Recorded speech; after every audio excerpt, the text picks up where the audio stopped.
Wonderful. Well, thank you for joining us today for our Walker's Legacy featured hangout featuring Erin Andrews of the U.S. Small Business Administration. My name is Natalie Madeira Cofield, and I have the honor of serving as the founder of Walker's Legacy, a national women in business collective.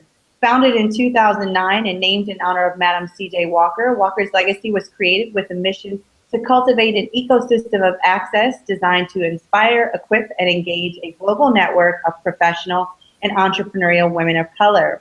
You can learn more about Walker's Legacy by joining us online at www.walkerslegacy.com. Before we get started with today's program, I would like to thank our title partner, Accelerate with Google, for their continued partnership in making today possible. So let's get started with today's program. As I mentioned, Erin Andrews is the Assistant Administrator, Office of Women's Business Ownership for the U.S. Small Business Administration. We're going to hear from her today about federal programs that can help you to grow and expand your small business. Andrews serves in the SBA, and she oversees the agency's efforts to promote the growth of women-owned businesses through advocacy and programs that provide business training and counseling, access to credit and capital, and multiple business and networking opportunities. Andrew manages a national network of women's business centers that provide training, counseling, and mentoring to hundreds of thousands of entrepreneurs in every state and 2 U.S. territories. Her office also works with representatives in every SBA district office to oversee operations of the women's business centers and to coordinate services for women entrepreneurs. So join me in welcoming here today, Erin Andrews. Erin, thank you so much for joining us. Thank you so much for having me, Natalie. I'm really excited to be here with all of you today. Absolutely. So as I mentioned, Walker's Legacy is a national women in business collective. And what we've done is we've extended an opportunity for a number of our viewers to ask you questions beforehand. And one of the biggest things that came up was a lot of women just wanted to know, what does the SBA do and what programs does it have that can be of value to them and their entrepreneurial endeavors? So great. Well, we know that there's 7.8 million women business owners in the country today. And we look to serve as many as we can as possible at the SBA. We know that women business owners are growing at an exceptional rate. And we've seen that growth over the course of the last few decades. But we also know that of that 7.8 million, only 88% of them do not have employees. So 12% have employees in this country.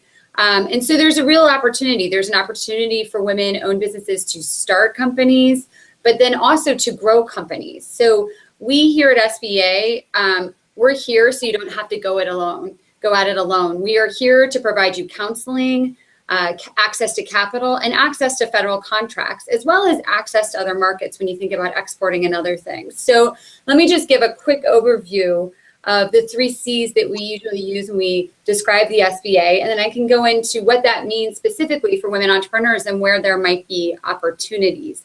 Our first C, oh, go ahead. No, sounds great. Okay, good. So the first C, access to capital.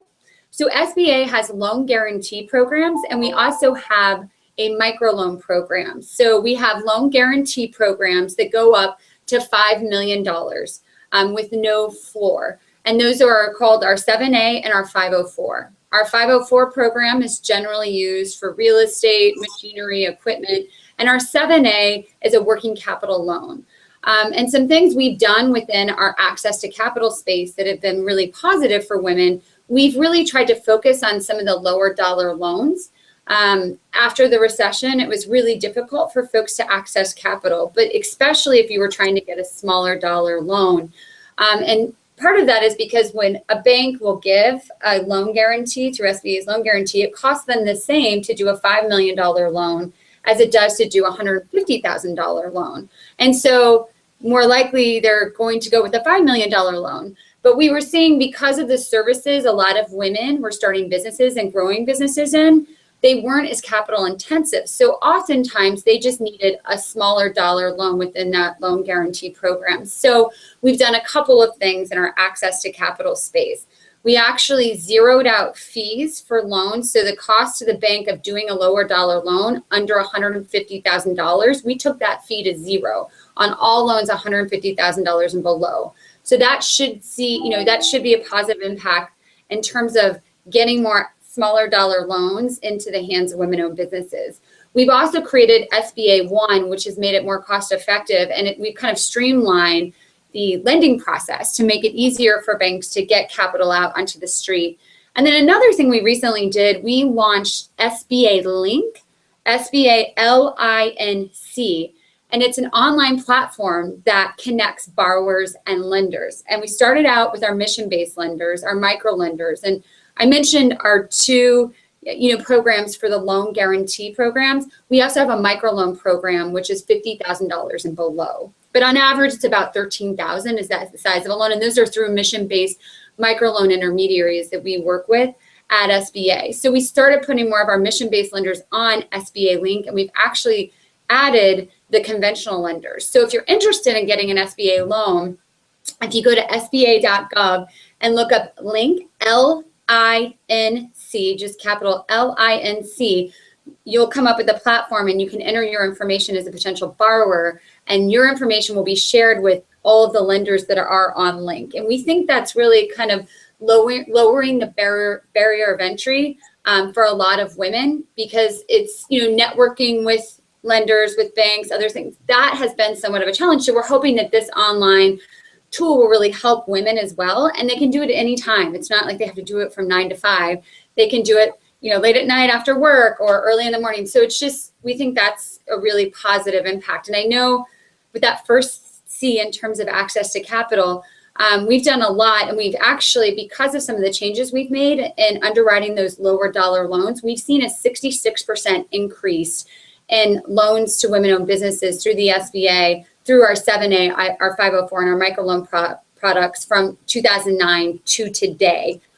We've done about $16 billion through 70,000 loans to women entrepreneurs. So it's really exciting in the access to capital space, but we continue to work, we continue to get input, we continue to see where their gaps are in the market, because we want women to grow those businesses. We want that 88% to grow their business, hire employees, and expand. So that's the first C.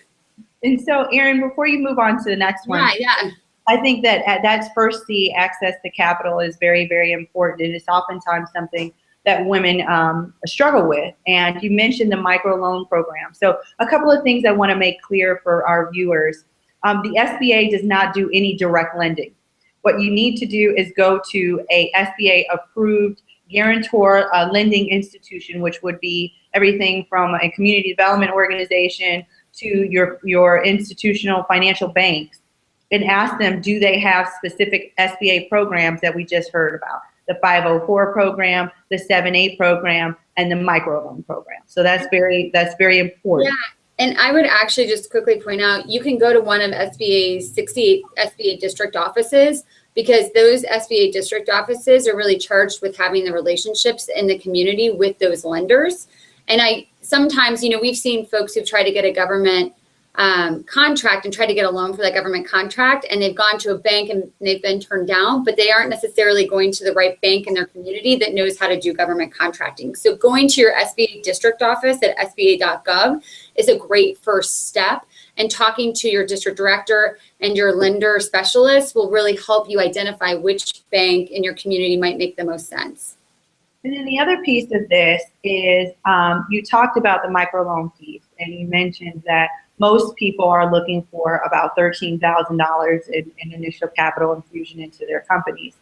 And I think a lot of times people don't really know what a microloan is. And I know you touched on it a little bit, but if you could talk a little bit more about micro lending, I think particularly because both nationally and internationally, the people who have gone after the microloans the most have been women and women entrepreneurs. So talk to us, and so that the viewers are truly understanding of what the difference is between a conventional loan and a microloan.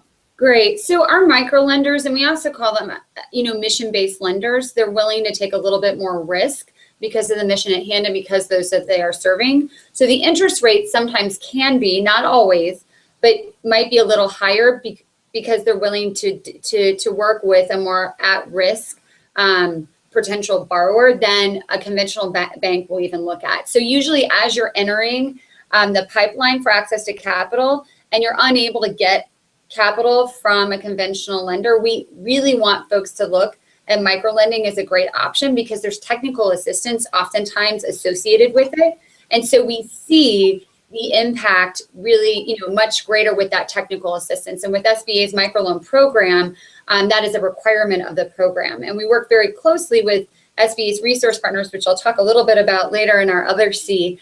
But the microloans, it's a smaller dollar loan amount. The intermediary that we work with at SBA determines the interest rate based on the risk of the potential borrower, but it's smaller dollar loans compared to the higher, loan guarantees through our, our flagship products, the 7A and the 504 products. But something to look at, SBA has over 100 microlenders, and there are also a lot of mission-based microlenders across the country that aren't necessarily affiliated with SBA. USDA also has a microloan program as well. So it's something to look at. But then one other piece that I wanted to mention on the access to capital piece, which isn't necessarily associated with SBA, is looking at crowdfunding is an option too. Because if you're looking for a very small amount of money, right now we've seen a lot of women. So women, 51% of our microloans go to women, about 16 to 18% of our conventional loan guarantees go to women. And in the crowdfunding space, it's close to 50%. So there's a really good option when looking at crowdfunding as well, if you're looking for a little bit of funding and you really want to use it as a marketing strategy to test new products or to test your specific product as well. So Erin, you just mentioned, and I promise we're going to get through all three of these. I know. There's a lot with each one. So there's a lot in each one, and it's very good. So a couple of things. A lot of times women take their credit cards and they max them to the max in order for them to get capital for their companies.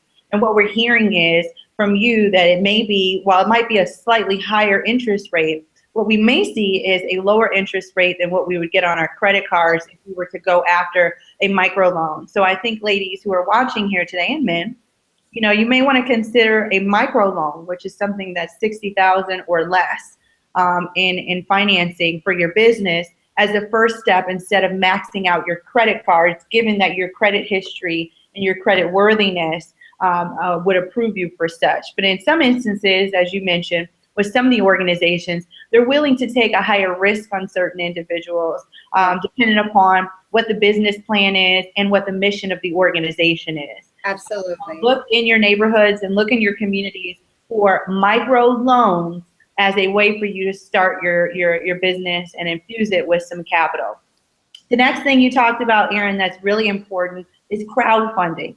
So you're absolutely right. Crowdfunding is disrupting the financial market as we know it, especially for startup companies at the beginning stages with getting loans from institutions. And it's important for you to go online and research what crowdfunding can do for your company. It can garner you great visibility for your business. And there are a number of organizations that are approved to do crowdfunding in the equity department. So there's the new crowdfunding equity piece where people can actually get an equity stake in your company, and that's approved in a few states throughout the country. Check it out. Google crowdfunding and then Google crowdfunding plus equity to see which one of those crowdfunding mechanisms might be best for you. All right, Erin. So I think we've gotten through the first C. How do you feel? Yeah, I feel great. It's a big C. I mean, it's an important C, and that's usually the number one question we get is access to capital. And we can always come back if there are questions in that first C. But you want me to go ahead and move to the second C? Absolutely. Okay. So the second C that we talk a lot about, contracting. So 23% of all federal spend must go to small businesses. So if you think about it, the federal government buys so many things. The military buys so many things. They buy, napkins. They buy, parts of airplanes. They buy so many pieces and supplies and other things that are so important, to keep the country running. But people don't often think about where they get those products, services, supplies, and other things. And so The federal government has a goal of 23% of all federal spend going to small businesses. And SBA works with all the federal agencies to ensure that they meet that goal. Some, often do it, some exceed that goal. We have to work with others. And we also really work to identify women-owned small businesses, because we have a 5% goal that 5% of federal spend will go to women-owned small businesses. And we've done a couple of things to help encourage and to increase the number of women-owned businesses getting into the federal government. Unfortunately, we have not made that 5% yet, but it's something to think about for those women that are on listening right now. If you haven't thought about the federal government as a potential customer, it might be worth thinking about if you've established your business and you're already selling to a state or to a large corporation. It's just something to think about. But we do have the Women-Owned Small Business Contracting Program. So if you go to sba.gov/WOSB, that's sba.gov/WOSB, you can find out about the Women-Owned Small Business Contracting Program. And there are certain NAICS codes, North American Industry Classification System. We love our acronyms in the federal government, so I just wanted to spell that out because it took me a long time until I learned what that was. So those NAICS codes, we have essentially 83 NAICS codes where women are underrepresented that can compete for a federal contract, and they can compete with limited competition. So they need one other women-owned small business to compete against to get a contract. So it doesn't open it up, like a contracting officer from an agency can set aside a contract and say, we want this to be a women-owned, set aside, and then two women can compete. Something that just recently changed, which is really helpful and promising for those women-owned small businesses that are on the line that might be certified already. Congress passed a sole source provision. So SBA is in the process, and we just released information on this, writing the regulations for the sole source provision. So instead of having to have two people to compete, you can directly sole source a contract if it's set aside to a women-owned small business if they're certified. So the one thing I want to mention is they have to either be self-certified or third-party certified. And the legislation also said there might be changes with that third-party certification. So it's just worth looking at. If you go to sba.gov/WOSB, it's worth identifying what's available. But I must say, the federal government, it's a $500 billion business. So, get in it, think about it. It's something very important to think about. And I just wanted to mention one other thing, because when I mentioned federal contracts, it's kind of part of the markets conversation.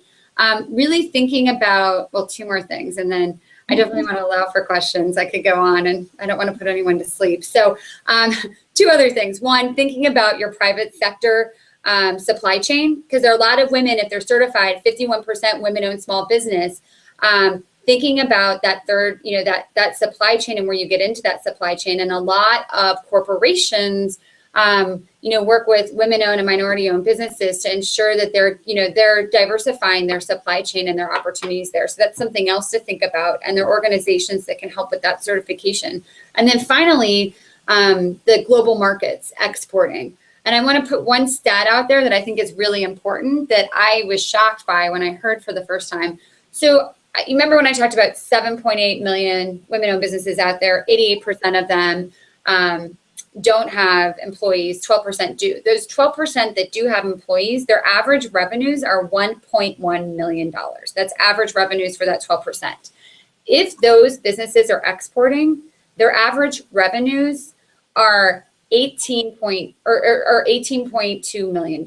So it's or $14.2 million. Sorry, too many numbers in my head. But it goes from 1.1 million if you're not exporting to $14.2 million if you are exporting. So think of that difference and think about if you are accessing other markets. And exporting means, you could be selling on Etsy, or you could be selling large machinery parts. It just depends. But it's something that I think a lot of women need to think about a little bit more when they think about their strategy for growth. So that's it on the second C. Okay, so we have contracting to now discuss and digest. But before we do that, I want to throw out a couple of numbers as it pertains to women of color in business. And this is based off the National Women National Women's Business Council. There are about 2.2 million women-owned firms in the U.S. That are of women of color-owned firms, 1.2 million employees, and they represent $186.2 billion in gross receipts. And within the subset of diverse women-owned businesses, African-American women make up 45% of all diverse women-owned businesses. And the two fastest growing entrepreneurial segments in the country are Hispanic and African-American women. So here you had it. You heard it here first, ladies. If you're watching this hangout and you're thinking of starting a business or you're in business, you're doing such great work for our country and advancing our economy, and we appreciate your service. So with that being said, we talked about contracting. Now, we heard about federal government contracting. We heard a little bit about the Women's Certification Program, which is a self-selection initiative that you can go online and submit your certification materials and information in order for you to get certified to be a certified women-owned business. There's also the 8A program, which is for underserved communities. It's not completely race-based, but it's for underserved communities or under economically distressed or economically disserviced communities. And in some instances, that's disproportionately communities of color. So I don't want to forget about the 8A program, where you actually graduate out of that program after 7 years, I believe. Is that correct, Erin? 8 years, actually. Okay, after 8 years, you graduate out of the 8A program. That certification process is a bit more rigorous and requires a few more documents and a little bit more time, but definitely opens you up for more opportunities within the federal government. There's also the Hub Zone program, which is if your business is located in a underserved community, you can actually then have your company certified if it's also employing people from a particular geographical area. Is that right? Yes, yes. And we have the hub zones. If you go to the SBA website, you can find out where the hub zones are. And I want to point out, because we've seen a huge correlation with the Women-Owned Small Business Contracting Program and the 8A program. So if you are already 8A certified, please look at the Women-Owned Small Business Contracting Program. And then one other thing I just really quickly wanted to point out, contracting officers can check the box on multiple programs. So the Hub Zone, the Service Disabled, Veteran-Owned Small Business Program, Women-Owned Small Business Contracting Program, and the 8A program. If you're all four, you're an amazing unicorn in the federal government. I think people would, it's really a great opportunity for a contracting officer. So the more checks of the boxes that you have, it definitely increases to a certain extent, depending on the contracting officer. It can really increase your chances in terms of getting a federal contract. So just think about that. And it's not so hard if you already have the 8A certification. The application process is a little bit easier for the Women-Owned Small Business Contracting Program piece too. Okay. And you mentioned a couple of other kind of third-party organizations like WeBay, I imagine, that we're talking about, which are women's certification organizations that also work within the private sector to help women get contracts there. We also have the Minority Supplier Diversity Council, which is another certification shop. And then the last certification that I'm aware of, but maybe Erin, you might know of another one, is the Department of Transportation has a DBE certification program, which is the Disadvantaged Business Enterprise certification, which allows you to do business with the Department of Transportation. They have a very extensive budget. Now, again, for those who are watching, this is just at the federal level. This is just at the federal and national level. Within your own home state, there's a state-run certification program. Within your own city, there's a city-run certification program. So there's many opportunities for you to certify yourself. And once you do it once, you have the paperwork necessary to do it some more. And the last piece is 2 weeks ago, we just heard about how to do business with Google. And that also talked a little bit about their procurement program. So again, Walker's Legacy is designed to help equip, empower, and engage. And we want to make sure that you women have access to the capital and access to contracts. And we're going to let Erin go into the last C now. So yay. The final C. So the final C is counseling. I know you all are ready for that and excited about that. But So counseling, I want to point out, because I don't think a lot of people realize that the SBA has all of these resource partners, business counselors and trainers across the country. We have over 12,000 across the country that provide free and at low cost counseling and training. So you can go and take a class on social media, on your marketing plan, on your finances. You can sit down and have one-on-one counseling with one of these counselors and trainers. And these kind of run through 4 different networks. Let me just mention those 4 different networks. The first, so my office oversees the Women's Business Center program. So we have over 100 women's business centers across the country that are located at nonprofit organizations that oftentimes, provide wraparound services targeting women as well. But they serve women and men, and they provide training and counseling. There are a lot of them that also have childcare options as well. Not all of them, but there are some, so it's worth looking into. But they really cater towards, women and families.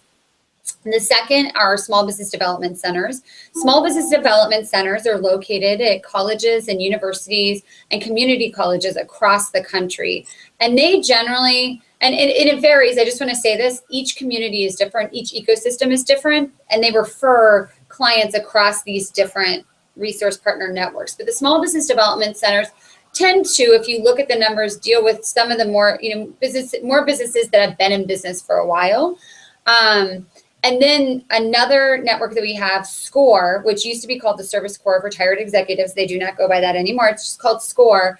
And those are mentors. So those are folks that have owned a business at some point in their life and want to give back, or they still own their business and they want to volunteer their time back. So there are 350 SCORE chapters across the country, about 11,000 volunteer mentors that you can get paired with, and you can find someone in a similar industry or someone with some, that had similar challenges to you. But that's our SCORE network. And then we have our VBOC network, which is the Veterans Business Outreach Centers. And those are focused directly and target veterans. So those are sort of the 3 centers. And then we also have, MBDA at the Department of Commerce, the Minority Business Development centers across the country also target minority businesses, both small and medium size. So that's not within SBA's 4 networks, but it's definitely something to think about. And all of those centers you can walk into, you can get help. If you want to export, but you're not sure where to start, walk into one of those centers, and they can also help refer you to the other export entities in the ecosystem.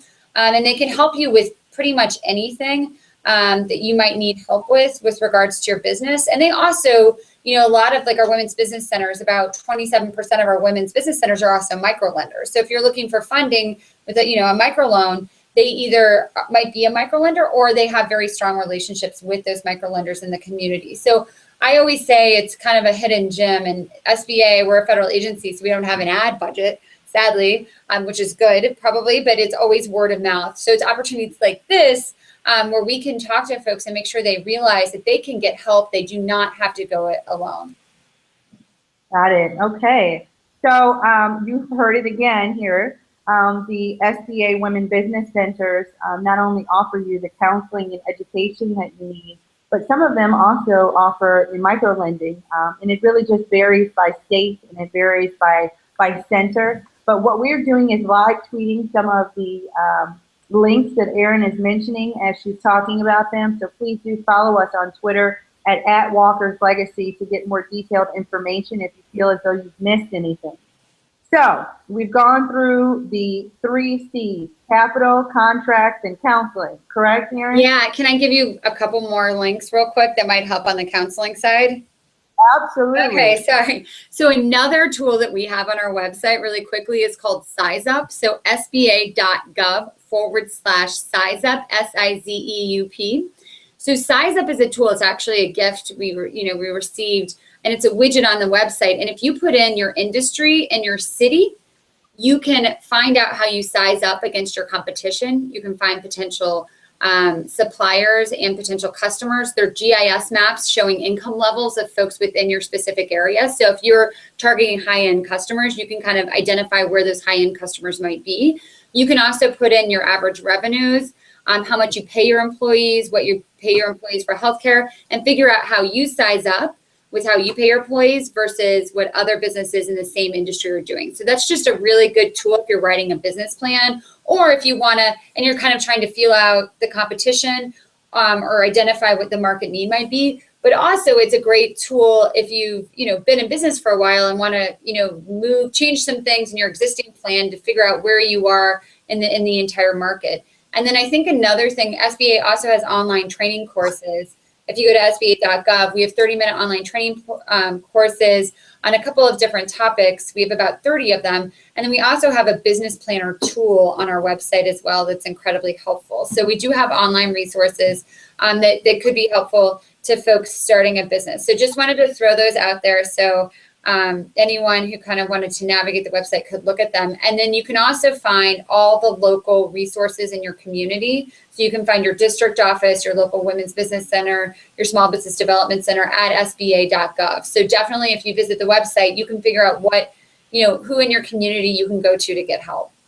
Okay, so what I've just heard that I'm going to cherry pick out of this is that the SBA has a business planning tool that's available online for you to help you refine your business plan. And I think that particular component is very important to people who are either thinking of reestablishing their business and want to redefine where it's going for the next kind of 5 years from a strategic planning perspective, but also for those people who are thinking of starting businesses in the first place. Yeah. So all available on the website, but of particular importance to me was the fact that there's a tool to help you build your business plan. Very important. The other thing is, Erin, we talked a little bit about the second C, which was contracting, but what would you say to someone who says, well, where do I go to find contracts? I know how to get certified now, but what tool exists for me to actually find opportunities for me to be able to do business with the federal government? No, so I'm going to say two things, because you go and look on SAM, you can find out where there are existing contracts, but I highly recommend if you go to the website that I sent, sba.gov/WOSB, it will have the link to SAM. And you can also, I would also sit down, we have PTACs, which are procurement technical assistance centers across the country. But if you go to our district office or one of our resource partners, they can help put you in touch with the PTAC that's located, and we have a list of the PTACs on the SBA.gov website as well, but they can put you in touch with those folks. They can also make sure you're ready. The one thing I do want to, caution folks with, I did talk a lot about the federal government, $500 billion is a great opportunity, but you also want to make sure you're ready for federal contracting. Sometimes it takes a little bit longer to get paid if you're doing contracting with the federal government. So you need to look at your business and where it is. And not every, federal government contracting isn't right for everyone. So it might be worthwhile sitting down with a resource partner prior to actually entering the federal government space, just to look at your business plan and if it makes sense. And then also just to make sure you have the cash flow that you need to continue operations and to pay folks if you do go after a federal contract. And then also they can kind of talk about options. We have a lot of outreach efforts. We've got something with American Express and WIP actually called Challenge Her. And Challenge Her is an opportunity.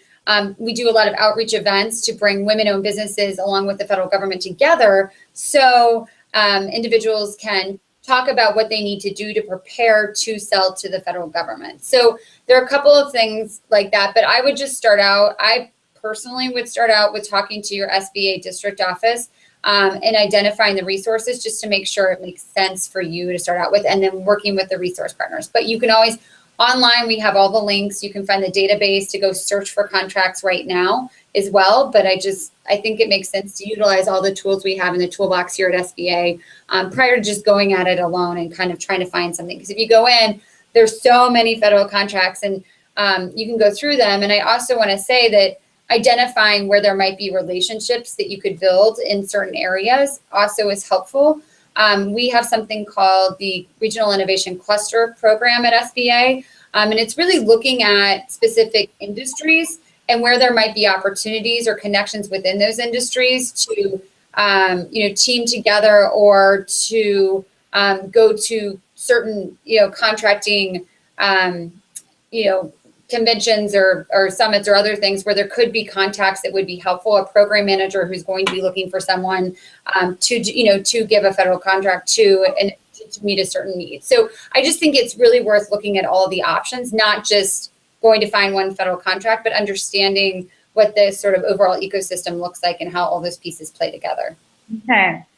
So you mentioned the Innovate Her program very briefly, but I'm going to go into it. I'm cherry picking from your discussion here, Erin. Oh, that's great. Talk to us a little bit about Innovate Her, what it was, because you just concluded the competition. What the award winners received, what the process was, if this is something you all think you're going to be doing again next year, so people can start to get themselves familiar with this and maybe apply next year if you do it next year.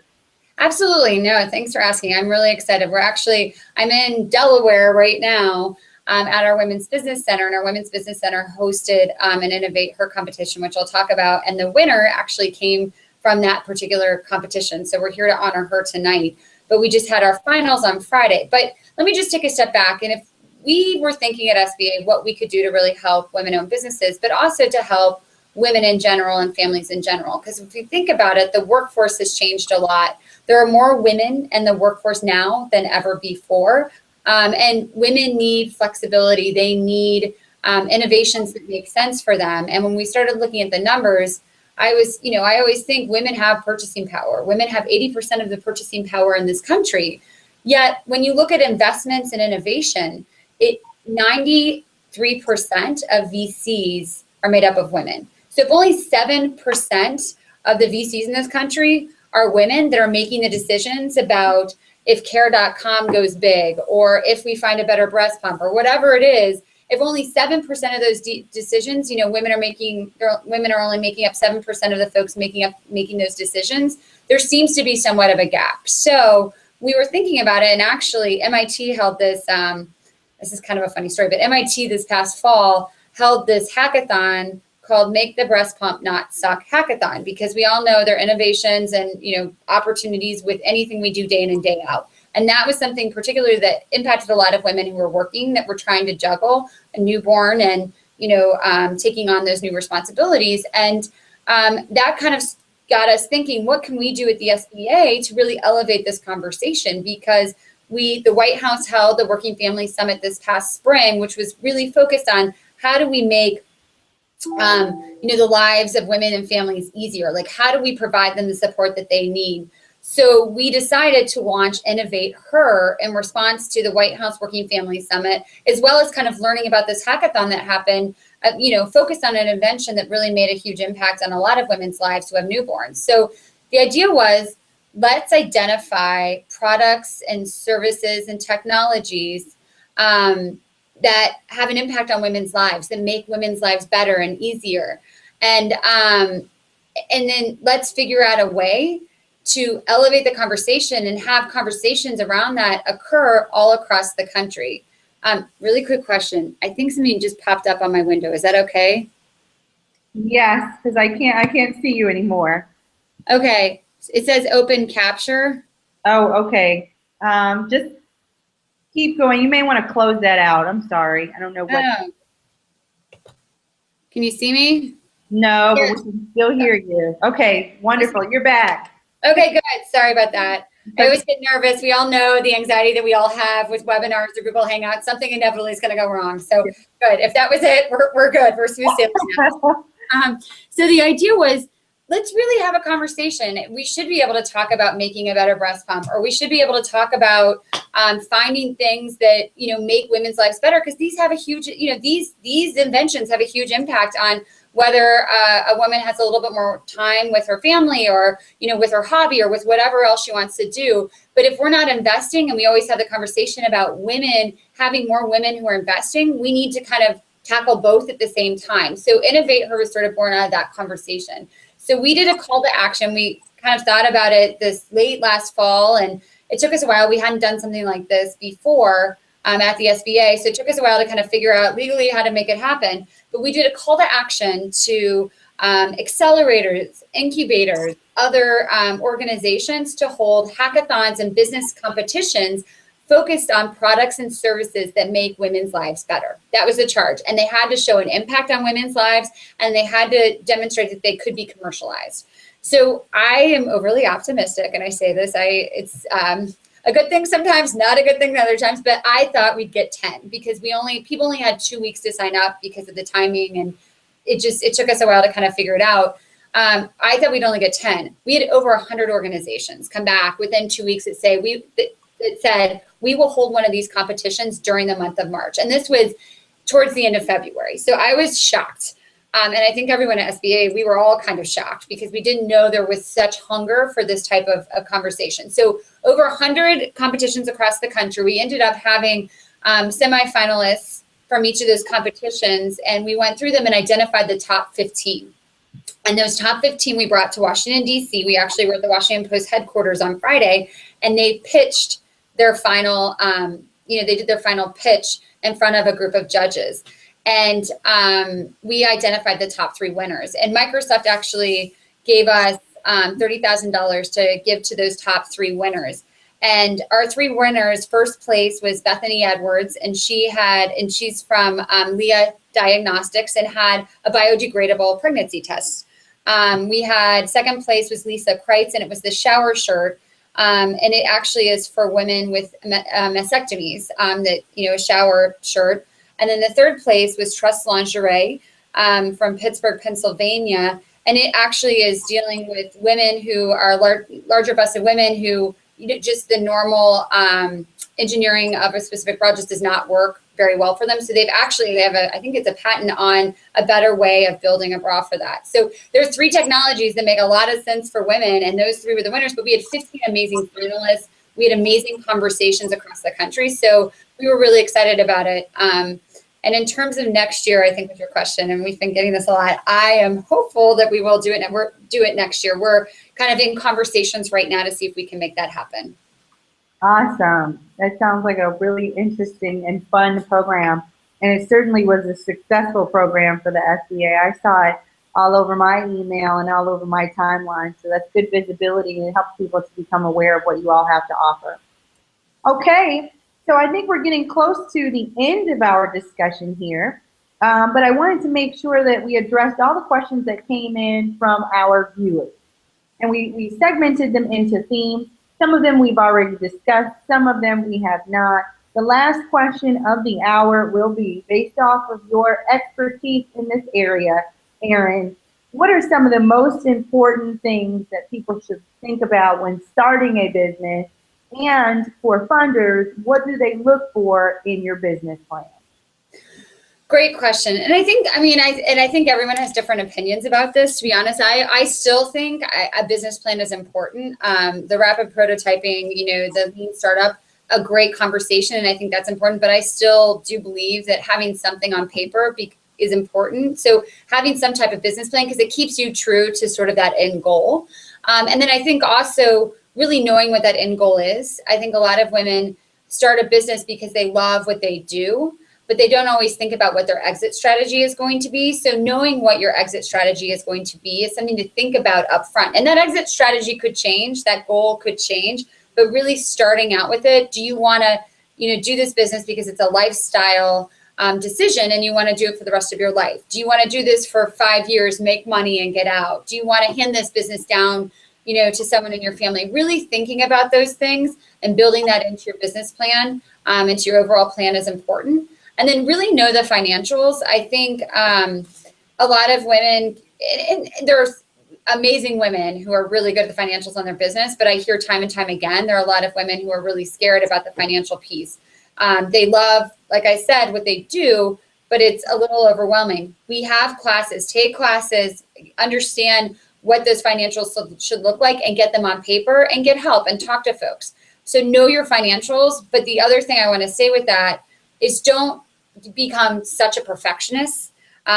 We had a study that SBA, our Office of Advocacy, did that showed that women were just as likely to get a loan. Their financial profile was really good and they were just as likely to get a loan, but they didn't ask, not because they weren't going to get it because of that financial profile. They didn't ask out of fear of not getting the loan. So I also want to say, women are really good at dotting their I's, crossing their T's, doing the homework, asking for help, but also you got to jump off at some point and really take that chance. And so don't hold yourself back with perfection. You've got to move forward. And sometimes those counselors and trainers and mentors that you have can help push you in that right direction, but make sure you find a good balance. So those are a couple of things. And I would say, especially on the funding side, if you sit down with someone and you really practice your pitch, getting to the point with your pitch, but then also look through those financials with someone else, they can really prepare you prior to you going to a bank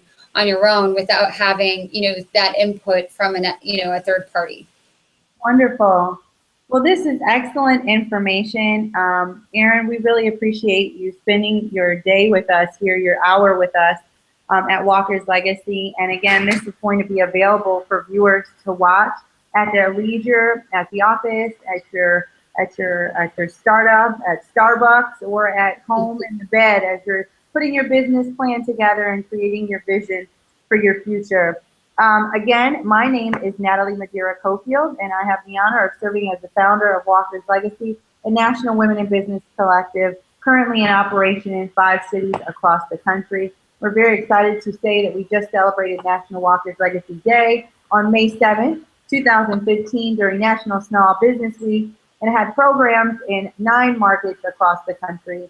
So we too are very excited about some of the successes that have been coming from our organization. Again, thank you to our title partners, Accelerate with Google, for their generous sponsorship and support of Walker's Legacy as we continue to move forward the agenda of women in business. Our next hangout will be featuring Mimi Akingubi, who is a contributor to Forbes Africa. She's coming out of Lagos. She will be talking about how to leverage downtime during the summer for financial and professional planning. Again, Erin Andrew of the U.S. Small Business Administration, thank you so much for joining us for this Walker's Legacy Hangout. Have a great day.